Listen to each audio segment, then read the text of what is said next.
Hello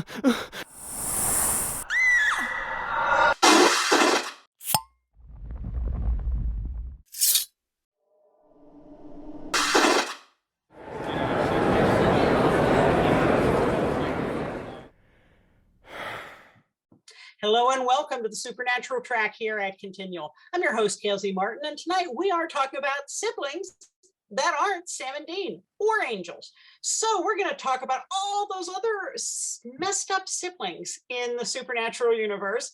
But before we dive into that, let's start with letting our wonderful panelists introduce themselves, starting with Carole. Hi, I'm Carole Stokes.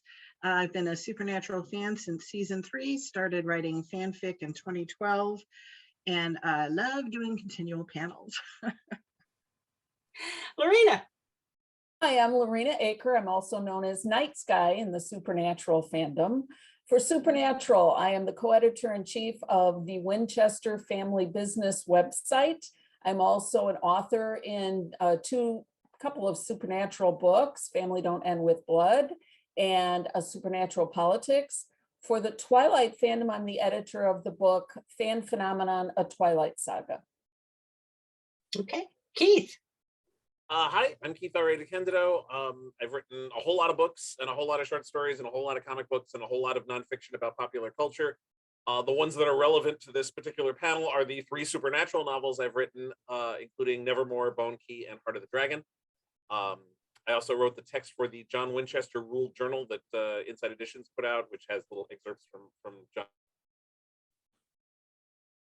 Okay. Lynn. Hi, I'm Dr. Lynn Zubernis. I am a clinical psychologist and a professor at Winchester University, and I mostly study the psychology of fandom. So most of the books that I've written are books that are on Supernatural. The most recent 2 books, There'll Be Peace When You Are Done, which I have right here, and Family Don't End with Blood, which I have right here, were written with the Supernatural actors. So they wrote chapters, and so did fans, about what the show has meant to them and what they think its legacy will be. Awesome. Back to you, Keith, because you didn't get to finish. Obviously, technology hates me tonight. I don't know where I left off, but suffice it to say, I've written some Supernatural stuff. That covers the waterfront. And written a lot of other stuff that's supernatural like, kind of. And if you search me online, if you search for Keith DeCandido online, I'm the only one you're going to find. So if you look me up, you'll find it. I'm as Gail Z. Martin, I write epic and urban fantasy. As Morgan Bryce, I write urban fantasy, male paranormal romance. All my modern worlds are ones that Sam and Dean could walk into and feel right at home. I'm a staff columnist for the Winchester Family Business, and I was fortunate to write a chapter in There'll Be Peace When You Are Done. And I run the Supernatural TFWNC fan group here on Facebook, as well as the Supernatural Track here on Continual. So I fell down the rabbit hole in season midway through season 11, and I'm still falling, and I hope I never hit bottom. So let's talk about all those siblings that aren't Sam and Dean. Who are some of the most memorable for you and why? Carole? Well, I think the biggest one for me that comes to mind is Adam, the half-brother that they didn't know they had. And actuality, they really never met, because the Adam they met was really the ghoul, of course, pretending to be Adam. But it was a real shocker to them to find out they had a sibling. And immediately the dynamic was Dean being really jealous that Adam kind of had some experiences and treatment from John that he and Sam did not get, as in Adam wasn't raised to be a warrior. But what was also interesting was Sam immediately embracing the role of an older brother. He was really tickled, I think, to have a younger brother that he could teach and enjoy and stuff, because of course he had a stellar older brother example. He had the best older brother. And so he was able to turn around then and use that to become an older brother for Adam. So that was really sweet. Of course, then it was really terrible that A, it wasn't Adam, and B, you know, Adam got locked in the cage for like a long time. but I enjoyed that. I enjoyed having that interesting dynamic, and it didn't stretch the imagination that perhaps John, on his travels through the country, had perhaps scattered his oats a little bit there, you know. Yeah, there could be more Winchester brothers out there. Or sisters. And sisters, yes. Laurena, how about you?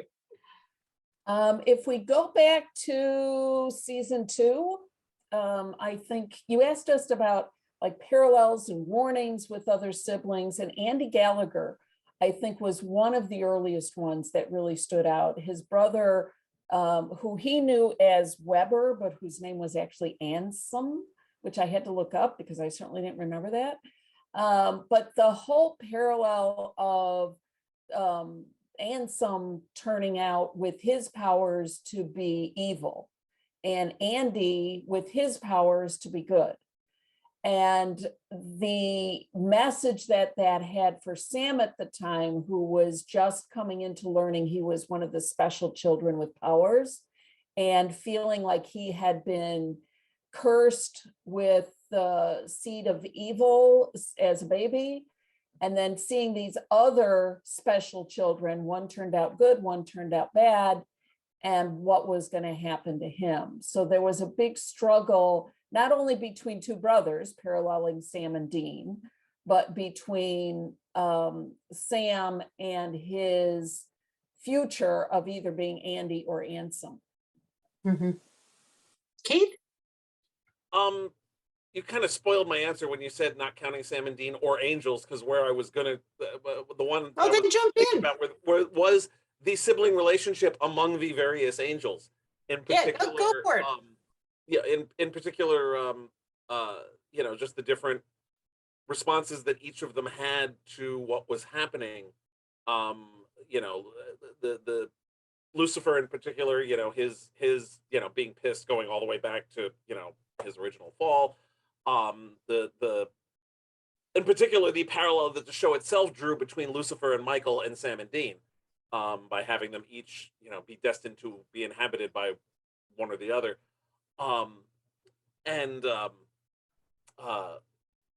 You know, and just the different, like the Metatron and Gabriel, you know, with Gabriel just piecing out and deciding to become a Norse god instead. The Metatron, you know, following his own little agenda there. And then the other angels, you know, all trying to do whatever they could. And I just got a cat. This is Kaylee. Say hi, Kaylee. No, Kaylee doesn't want to say hi. Okay. But it's a Zoom chat, so there has to be a cat somewhere. And it's the whole you know, treating it as a family dynamic, you know, in some ways parallel to what Sam and Dean were going through, but also way more complicated, partly because there were more of them and partly because they were ridiculously powerful and also assholes. So it made for an interesting, you know, look at how viewing the whole celestial war between as, you know, a family squabble, really. Mm-hmm. Definitely. Lynn? I was thinking, I mean, there's so many sibling pairs, because what the show does so well is parallel everyone to Sam and Dean. So there's 8 million examples here, which is a little overwhelming when you're trying to think about one to talk about, by the way. But I was thinking about one that's kind of different, but I think was pretty impactful. And that was the sibling relationship between Alex and Claire, because they were not blood related sisters, but they were sort of exemplary of the found family idea, you know, the whole wayward daughters thing. And we didn't get a ton about their relationship because we didn't get the spinoff that was contemplated. But what we did get, I think, was very true to sibling relationships and a great mirror of Sam and Dean, because they squabbled a lot. You know, they might not have been sisters that grew up together, but they sure seemed like sisters by the time they were living under the same roof at Jody's. I'm thinking about that classic dinner scene where, you know, Jody's trying to get Sam and Dean to help her sort of give them the talk, and Alex and Claire are just snarking at each other, trying to get each other in trouble. I mean, it was just a quintessential sibling relationship. So I like that they also had mirrors of Sam and Dean that were not blood related siblings and yet showed something about the sibling relationship anyway. And one of the best parts with that scene was watching Sam and Dean try to be invisible because they so much didn't want to get dragged into that conversation. And Jody keeps lobbing the ball in their direction. And it's like, Not my circus, not my monkeys, keep me out of it. Yes. yeah. One of the pairs I would have loved to have seen come back because I really wondered what happened to them was the Baynes twins. And you know, they even did the whole Sam and Dean thing where one of them gets killed and the brother brings her back with this kind of I don't know whether it was supposed to be druidic magic, but the creature made from the twigs and twine and leaves. And I would have loved to have seen how that worked out for them. You know, did it work? Were they able to go on? Did they I was really hoping they'd bring them back so we could get that kind of ending, and they just sort of wandered off into oblivion. But they went to go see Jesse, the Antichrist. that's right. That's it. I think, Gail, I was gonna mention them too, because I think out of many sibling pairs, that was one of the sibling pairs that the fandom really latched onto also. I mean, one of the things that is so fascinating about the show is that Sam and Dean's sibling relationship is so unusual and so intense. That's what makes the show so interesting. And the Baynes siblings were another pair that was that same way. They were unusually close, you know, do anything for my sibling, including bring them back to life. So I think we all felt like, oh, you know, this is a setup. We're going to see more of them. I almost feel like the show set it up that we were going to see more of them. So I remain disappointed that we did not have anything else from the Baynes siblings. I think what they probably did is they changed the little spinny wheel that the writers were using and throwing darts at. So at some point between seasons, the little Baynes triangle fell off and it didn't get picked again.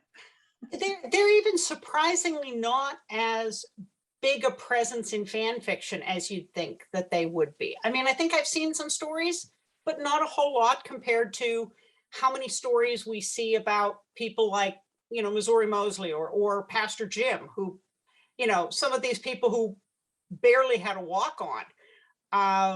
And when you do see them, part of it is because, and this is an area we don't go to, but because we don't see the twins in fanfic, we see Max.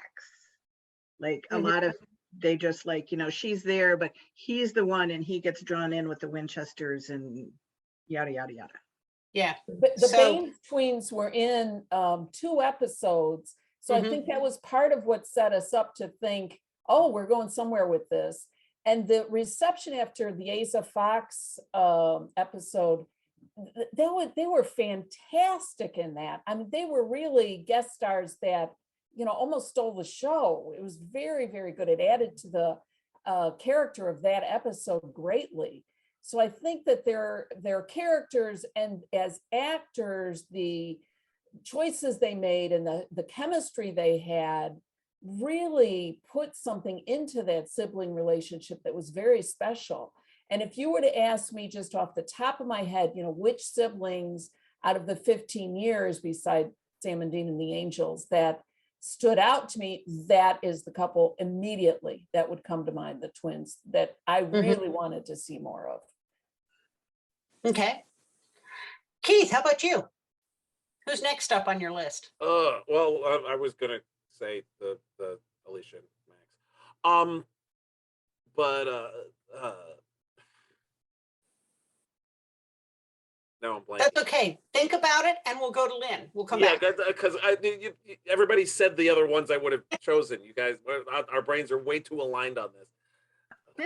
This is the time when Lynn starts to regret that I don't have the 2 pages of notes that some other people have. However, I can think of a few. Does it count, Gail, to talk about the AU version of Sam and Dean? Absolutely. As a different pair of siblings? Okay, good. That I'm going to talk about them. I mean, we're talking about the show having parallels for Sam and Dean. What other show creates a parallel of their two main characters with AU versions of their two main characters? And I think Jared and Jensen did just an unbelievably wonderful job in portraying them as very recognizably Sam and Dean, with the attachment that Sam and Dean have to each other and some of the dynamic that Sam and Dean have with each other, and yet really different characters. Like, there's no way, even if you weren't watching, if you were just listening, you could tell apart whether you were listening to AU Sam or OG Sam, right? And I like the way they contrasted that AU version of Sam and Dean had been raised in a very different way. So we got to see what would that change if Sam and Dean, for example, hadn't lost John. If John was still there with them and John was still, that AU John was still making a lot of decisions for his adult, by that time, son, Sam and Dean. And you'd have to wonder, John was a pretty controlling dad. You can say, well, that's because he was, trying to keep them safe, and that was the impetus. But I could see John continuing to be really controlling, and Sam and Dean never developing the independence that they had, or maybe even some of the competence that they had. I think the AU versions, the Winchesters, as they are sometimes referred to as, they were competent in their own way, but they were naive compared to our version of Sam and Dean. I think it is fascinating, though, that no matter what you change about Sam and Dean's circumstances, whatever universe they're in, Sam and Dean are stuck together as Sam and Dean, and they are loyal to each other, and their sibling bond is just as strong. So I love that they did that. That's one of my favorite episodes. And that's another pair of siblings that I wish we had seen again. I thought, since they left the bunker and they're still out there somewhere, that maybe we were going to revisit that version and we'd get to see Sam with a man bun again, which I was really hoping for. But alas, that didn't happen either. Back to you, Keith. I'm gonna pick a weird one here that because it was a fascinating family dynamic, even though the existence of the family pissed me off. The Stein family.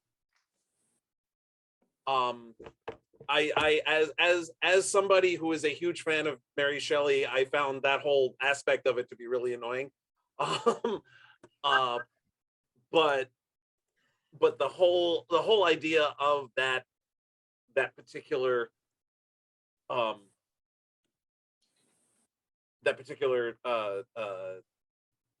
family that has this whole history of using magic and all the rest of it, and also the fact that they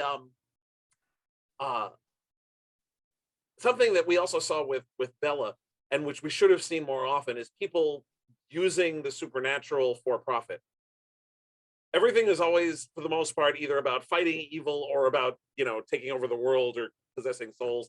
And really, more people would use it to make money, and I did like that aspect of it, that the Steins were really in it to make themselves rich, which is what most of us would want to do anyway. I just wish they didn't connect it to Mary Shelley.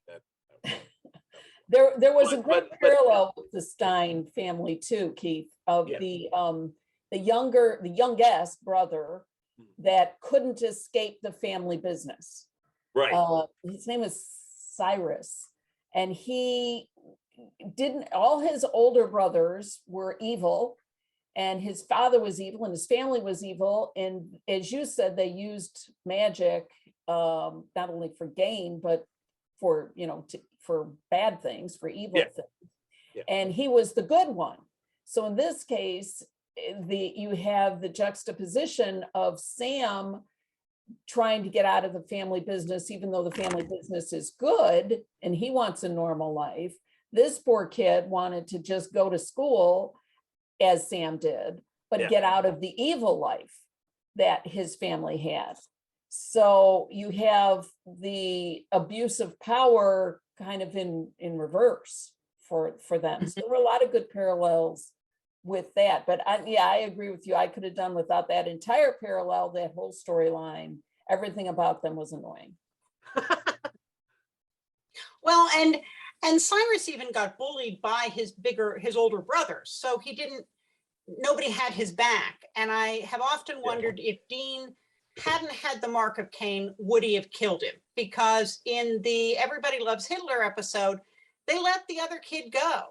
Now they said, you're going to be hunted. It just won't be us who kills you, but somebody will. But they could have given Cyrus that much. All right, run. You've got a head start. And he might have turned out okay. So I always felt bad that he happened to run into Mark of Cain Dean, because there was just no coming back from that. One of the other sets of siblings that I thought about, and again, so often when siblings showed up, it was because we have a lesson here for Sam and Dean. Will they catch on? A little heavy-handed, but we caught on. And and I'm blanking on the episode name, the episode where Sam and Dean are taking the Malak box to the Pacific Ocean because Dean is going to lock himself in with Michael. They stop for one last case. And they are talking to the surviving brother. And the evil thing has killed the other brother. And he said, I don't know how to go on without him. We were so close. I can't imagine, can you even imagine losing your brother? And of course, Sam's just this, hanging on by his toenails at this point. But that one was, I thought especially poignant. And I don't remember their names. I don't remember the case, but I remember that it was one of those where that just pushes Sam over the edge. So they have that little fist fight out by the Impala that does end up changing Dean's mind. So thank you to the brothers that we can't remember, because they kept Dean from going to the bottom of the ocean in the Malak box. Yes. Carol, how about you? I liked, there's certainly, as they're meeting families through their cases, and there was two sibling pairs that I really, really liked at the time. And one was in The Benders, and Dean is working with the female police officer, Kathleen, I think her name is. And she's like not buying anything he's saying, she's busting him out. But then he's like, this is my brother. And she can relate. Her brother has been missing, and she is also feared for him, and she ends up cautiously working with him. But nonetheless, he appeals to that bond, and he's like, this is what's so important to me. And she understands it and works with him, and he's really good at making that connection. And he does it again in Something Wicked, when they're at the motel. And of course, there's the hilarious exchange where he's like two queens, and the snarky kid on the other side of the counter is like, yeah, I bet, but again, he is concerned about his younger brother, who has become ill and is at the hospital. And when they're finally telling him what's really going on, and at first he's like, I can't do this. But then he comes to them and he's like, when you have a brother that you would do anything for. And of course, he's talking to Dean, and then behind him, you can see Sam. And you see Dean, of course, immediately recognizing it. But you see Sam in the back also recognizing how that appeal was made and what it meant to them, So I thought those were two particularly well done Monster of the Week, but boy, they made that little mirror in there, and it was really effective. It was not overdone. It was just like a brother you would do anything for. Yes, of course I know how that feels. And it was really lovely. Laurena. I'm going to go next with one of my favorite episodes, Just My Imagination. And it came back to the girl Reese, whose twin sister was killed just in a car accident, but they were playing with an imaginary supernatural creature. And no one would believe Reese that the supernatural existed. So she was not only traumatized by the loss of her sibling, but she was also traumatized, and the path of her life was changed forever because no one would believe her in the supernatural, that the supernatural existed. And she turned, I don't know if that I would say evil, but she turned revengeful and full of wrath, and it changed everything about her, the goodness that was inside of her. And I was thinking through what would have happened to Dean had Sam died in the fire by something, supernatural that came in and appeared and was a shadowy figure, and then the mother goes up the wall in flames. And so Dean, if his family had not known about the supernatural, that easily could have been his life. He could have been thrown into therapy and thrown into children's homes and, gone without any kind of purpose in his life other than finding out what happened, kind of like John did. So I thought that was a great parallel of what the supernatural, how it can warp a child when the child doesn't have a family that goes after it like John did. What if Reese's parents believed her and went after trying to find out what was this and what killed their daughter? So in a way, John saved Dean from all of that trauma by himself seeing it and taking all of the I don't know if I'd say trauma, but all of the drive and anger and rage into himself instead of letting it go into his child. And giving Dean an opportunity for newer, more interesting traumas. Yes. How about you, Keith? There was one. You just muted. I don't know how I did that. Technology really hates me today. A group of siblings that I wish we'd seen more of, and I wish they had done a better job with, which is the Campbell family. The quite possibly, all right, maybe not the most botched storyline, but one of the 3 or 4 most botched storylines on Supernatural was bringing Samuel Campbell back. And they just, I remember thinking, great, they're bringing Mitch Pileggi back because, well, Mitch Pileggi. And then they just totally made a pig's ear out of it. And there was such an opportunity there to do something with the Campbell family. This is a much more literal family of hunters than the Winchesters were, in that this was something that has been, been generational with them. And I was really genuinely curious about the dynamic of we had like 3 Campbell siblings. There was the one played by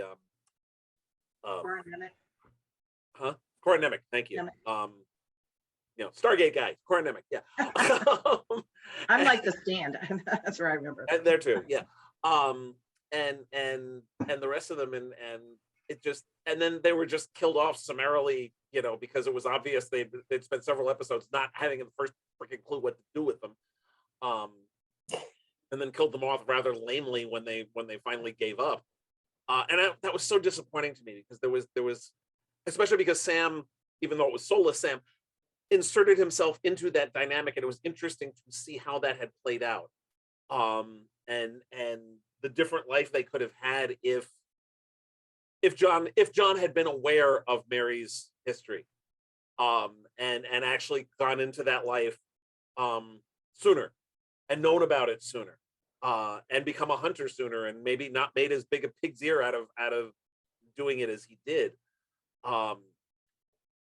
by sort of flailing around in the dark the way he did after Mary was killed. There was so many story possibilities there that just they completely didn't do. and I would have loved to have seen how that family had developed over the decades.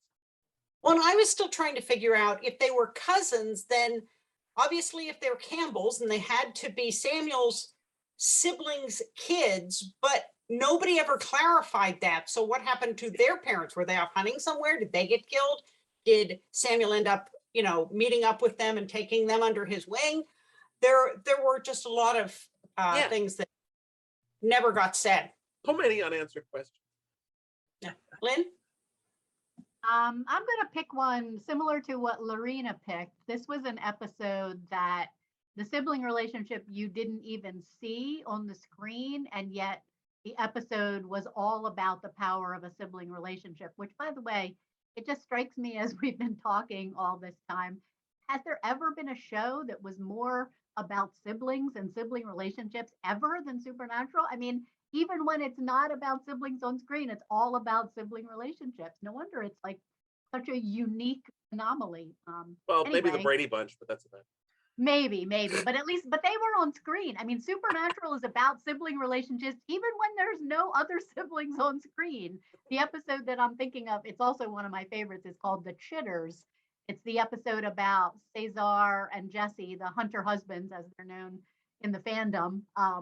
And you never see Jesse's brother except in a flashback briefly. And yet that episode is all about how his loss of his brother and his brother's protection of him and acceptance of him when he was young has shaped his entire life and allowed him to be who he is and to have a successful, intimate relationship himself, but also that this whole time he wanted to find out what happened to his brother. He wanted some revenge for what happened to his brother. So many of the themes that are the basic themes of Supernatural with Sam and Dean were reiterated in that episode, even though it mostly took place in the present day. And there's a scene, those two actors wrote chapters in There'll Be Peace When You Are Done. So they wrote about that episode and the filming of it and why it was so powerful for them. And there's a scene where, you know, Jesse finally finds, you know, where his brother was killed and his brother's remains. And the actor got so emotional filming that scene. And I remember watching it and getting so emotional myself, even though this was just a guest character in an episode. But those themes that it was evoking are the themes that Supernatural is about and that mirror Sam and Dean. So they come through even more powerfully, even when it's characters that we don't get to know well. I just think Supernatural does such a masterful job at that again and again. And you know, another couple, another set of siblings that we only saw once was in the flashback episode in season 15 with the Baba Yaga at the hotel.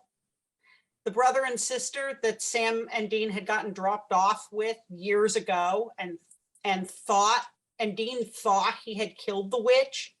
And then the trauma of having gone through all that ends up really damaging the girl's younger brother, and he died. He commits suicide, I think, if I'm remembering correctly, because of the witch's influence.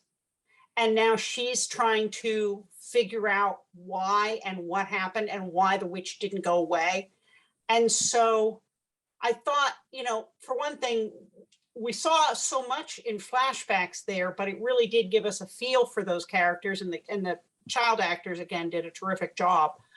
But you also got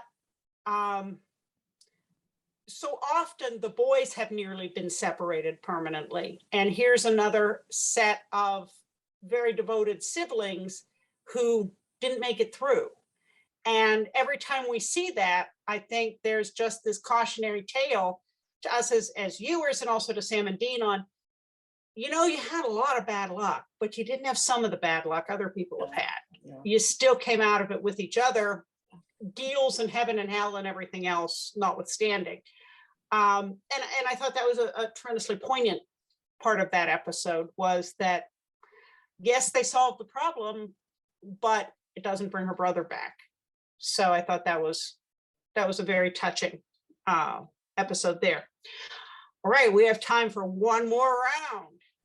Carole, who's left on your bingo list? I'm gonna go back to the very beginning practically, and pick an episode that I think from the start of season 1 let us know that sibling relationships were going to be a really primary feature, and that is Wendigo, where the one brother has been off camping and the other brother and the older sister are adamant that they must go after him, and that, you know, she doesn't care that, you know, this one's saying no and that one's saying no, and that he was just off camping, and they're like, no, you don't understand, we don't have our parents, boom. And he would never not check in with us. And so we know, you know, I mean, heck, the first episode was all about John not checking in with his kids. Now we have the brother who didn't check in with his siblings. And she is just so determined that he's out there. And you get the impression that whether he's dead or alive, she's not leaving without him. You know, she's going to bring him home. And fortunately, they're able to rescue him and he comes back alive. But that adamant stance of, you know, it is just us against the world, and I ain't taking no for an answer, is completely in line with the Winchester dynamic. And so I felt like here we are at the very beginning, and they're like, this is what it's all about, dudes. So Yeah. buckle up. Yeah. Laurena. I'm going to sneak in two. The Fine. one, it bridges a little bit off of what Carol was talking about. It's back in season 1, and it's Home, another one of my very favorite episodes. And I think, as Carol said, they were really trying to build up the themes of the show, of the series, being about siblings. And Home was about you know, them going back to their original home, and the poltergeist was still there, but it ended up with one sibling carrying another one out of the fire, and Sam being trapped inside the building with his mother while there's, you know, the fire going on. So the siblings are leaving in Home because of the poltergeist, because the house is attacking them. But Mary is the fire in that case. And it was such a beautiful parallel of having Sam and Mary stay back in the house this time, instead of Sam being carried out as an infant and facing the evil that was in the house.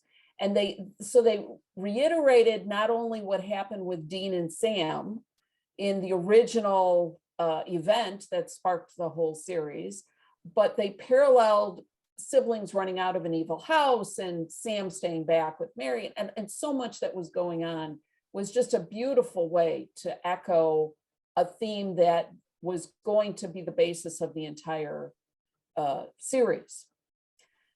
So that, I don't know, I guess I would say finesse or subtlety was in contrast to all the way skip to season 10, when you have the werewolf sisters, Tasha and Kate. And Kate was introduced in Bitten.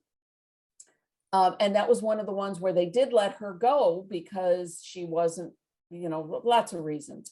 But then we come back later on, and the only way she could save her sister from an illness was to turn her sister into a werewolf, but the sister turns evil. So the reason I say it's a contrast is because they come right out in that episode and blatantly say, okay, this is a study of what would one sibling do for another sibling. Well, she wouldn't let her die, so she turned her into werewolf, but then she ended up having to kill her because she turned evil. So one evil, one good, one tried to save her, didn't work out. You know, all the times that the brothers saved another one, but yet that turned bad, either because of Solus or Mark of Cain or, you know, whatever it ended up being. So that one was a kind of a blatant study of siblings, one evil and one good, and what one would do for another brother or sister. Mm-hmm. Keith? This is sort of a weird one. But I'm thinking all the different children of Azazel who were all brought together in All Hell Breaks Loose at the end of season 2. Azazel himself was treating them all as if they were his children and they were all siblings. And also just the the idea that when they first started were first brought together in the ghost town, there was an at least attempt to try to all work together. But unfortunately, Ava having already gone bad before she even got there, kind of messed that all up. And just the fact that they all had to eliminate each other, that it was what seemed to be, we all have this thing in common. We were all in essence children of Azazel in some form or other. But of course, because he's a demon, it means that they all have to kill each other until one of them is left standing. And it's really, really just so incredibly tragic. I mean, starting with Ava, who started out as this incredibly nice person that we all liked, and she turned out to be the most evil one of all, because she embraced the whole demon thing whole hog. And in the end, I mean, I really hated losing Jake. He was such a cool character, and Aldous Hodge played him so well. And you really felt for him, and you felt sorry for Sam having to, and Sam didn't want to have to hurt him. And he didn't entirely want to hurt Sam, I don't think either, but he didn't think he had a choice in the end. And just the sheer tragedy of the final confrontation between the two of them was just so really beautifully played and so heartbreaking, because they were the same. They were pretty much the same person, in so many ways. They were talking as if they were both soldiers, even though Sam was never actually formally served in the military. He had, in essence, been fighting a war for large chunks of his sentient life, and they both had very similar experiences, and it really was like having to kill a brother for me. And so that I think was one of the more interesting and bizarre sibling relationships on the show. Okay, Lynn? What I'm picking, but as Keith is talking, that's so much a theme of the show too. Chuck the entire time apparently was trying to turn brother against brother and get brother to kill brother. And we saw that dynamic in the very beginnings play out in that episode. And we saw Chuck try to do that right up until the very end unsuccessfully. But I was going to pick a very strange example, but one that sort of makes sense as a full circle kind of example as we're coming to the end of the time, because the show actually ended with Sam and Dean saving two brothers. I mean, there's no more poetic ending that could really highlight this show is about sibling relationships and platonic love and all of that. I thought it was such a nice touch that in the barn, Dean eventually sacrificed his life to do something what in Dean Winchester's estimation is more important in the universe than saving these two brothers, right? Saving these two children who were brothers. So I just love, again, I am just super impressed that that's what the show is about, from the pilot right on through to the series finale. So I don't know how anybody can doubt it. I love the poeticness of that. Yeah, I think for my last two, there were the May brothers, who were Werewolf Brothers, and it kind of went like Kate and her sister, where it happened at, I don't remember whether it was season 10. It was one of the seasons where they were a cautionary tale, where one of the brothers was, at risk of going bad, and in the case of the Werewolf Brothers, the good brother had to kill the bad brother to kind of save him, because he was giving in to his werewolf self. And so that was definitely a cautionary, see where you're going to end up if you don't fly right, straighten up and fly right, kind of thing for Sam and Dean.